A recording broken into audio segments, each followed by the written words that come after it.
Хәзер мәдәни темаларга күчәбез. Шушы көннәрдә Казан һәм Хабаровск курчак театрларының алмаш гастрольләре башланды. Тулырак мәгълүмат хәбәрчебез язмасында.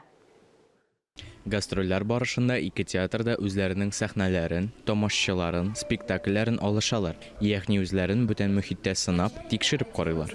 Сәхнә кешесе, артистлар, гомумән театрлар өчен мондай чаралар бик кирәкле.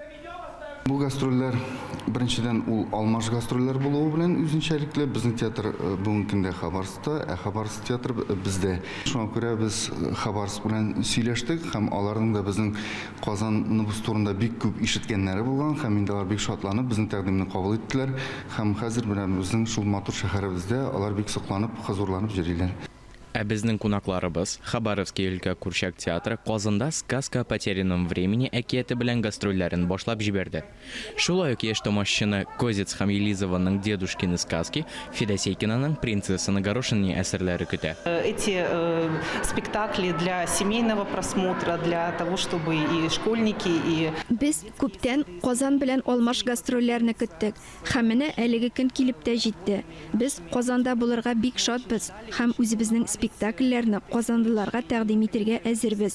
Тамашачыларны, бигрәк тә балаларны һәм гаиләләрне театрда көтеп калабыз. Театрларның алмаш гастрольләре 21 ноябрьгә кадәр дәвам итә. Искәндәр Гыймалдинов, Фәннүр Хәсәнов, Тахир Хәсәнов, Татарстан ялыклары.